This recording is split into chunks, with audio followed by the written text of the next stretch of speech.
Bonjour Sylvie Brieux, merci de nous faire le plaisir d'être parmi nous pour ce 10e anniversaire du festival Lumexplore, durant lequel vous aviez plusieurs missions. Oui, bonjour Pascal, je suis ravie d'être parmi vous. C'est la 3e fois que je viens à Lumexplore et c'est toujours une joie d'être ici. Il y a une très belle énergie, on se sent entouré et porté par une équipe de bénévoles très impliqués et très positive. Et cette année, effectivement, j'avais plusieurs missions. Donc, j'ai fait partie du jury du film. On a dû sélectionner plusieurs films dans différentes catégories. Donc, on a visionné 12 films, tous de qualité exceptionnelle. Et puis, j'ai eu le plaisir de présenter le Thé des exploratrices. Ce sont des rencontres que j'organise depuis 1 an au sein de la Société des explorateurs français pour les femmes. Parce que à la Société des explorateurs, nous sommes une quarantaine sur 250 membres environ. Et mon idée de départ était de tisser des liens vraiment avec des membres de la société. Je me suis dit ça va être plus facile en passant par les femmes puisque nous sommes moins nombreuses.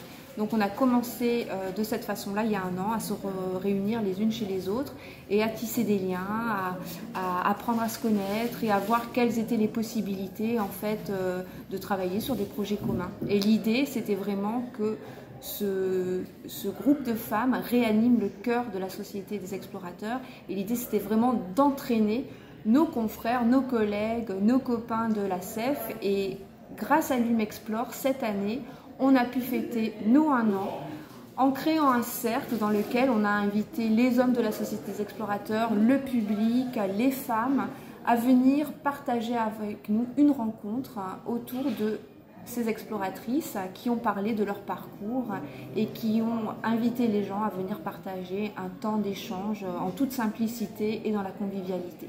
Donc merci Lumexplore, non seulement on fête les 10 ans cette année, mais on fête nos 1 an avec la joie de pouvoir échanger, d'agrandir notre cercle à d'autres personnes. Vous nous avez fait également le plaisir de nous dédicacer vos livres. Oui, merci de le rappeler. Donc j'avais 3 livres cette année, enfin j'ai 3 livres qui ont été mis à disposition en vente dans la librairie éphémère. Donc le premier s'appelle Quand s'élèvent nos voix, des Andes à l'Amazonie, une odyssée en terre indienne. Il s'agit d'un périple que j'ai effectué des Andes à l'Amazonie à la rencontre de populations amérindiennes et l'idée c'était de partir 1 année sans itinéraire préétabli et sans contrainte de temps ni d'objectif de compte rendu mais seulement d'essayer pendant 1 année d'aller vivre dans des communautés qui voulaient bien m'accueillir pour essayer de percevoir le temps à leur échelle. J'ai fait un grand détour par l'île de Pâques également à cette occasion-là et je me suis intéressée aux luttes des personnes que j'ai rencontrées et à la manière dont elles essayaient d'allier sagesse ancestrale et technologie pour préserver un environnement qui est le socle de leur identité. Le deuxième, ça s'appelle Birmanie, les chemins de la liberté. Là, j'ai enquêté 3 ans dans les zones ethniques en Birmanie à un moment où le pays était en train de s'ouvrir. Depuis, il s'est refermé de manière assez tragique et dramatique en 2021. Et là, l'idée, c'était de valoriser la parole de femmes birmanes qui étaient en train de tisser, de créer des réseaux interethniques et interreligieux pour permettre à la paix et à la démocratie d'advenir un jour dans ce pays. Évidemment, aujourd'hui, la junte a repris totalement le pouvoir, le pays est dans le chaos, mais grâce à ces femmes, les réseaux de résistance tiennent encore. Et le dernier s'appelle L'âme de l'Amérique, dans les grands espaces de l'Ouest américain. Et ce livre, c'est le fruit de 8 années de travail. Depuis 10 ans maintenant, je vis une partie de l'année dans l'Ouest américain, dans le Montana, où je m'intéresse aux liens des gens à l'environnement et à la manière dont leur amour inconditionnel de la terre façonne un sens très profond de la communauté et de la solidarité. Donc ça, ce sont les 3 livres que je présentais.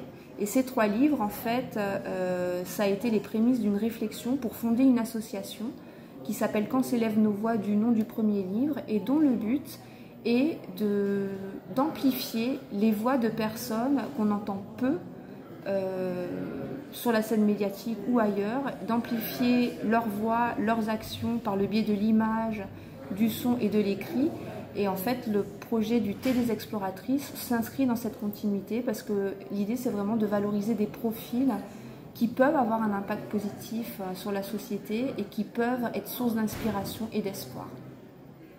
Merci Sylvie pour cet échange. À très bientôt. Merci beaucoup Pascal. Au revoir. Au revoir.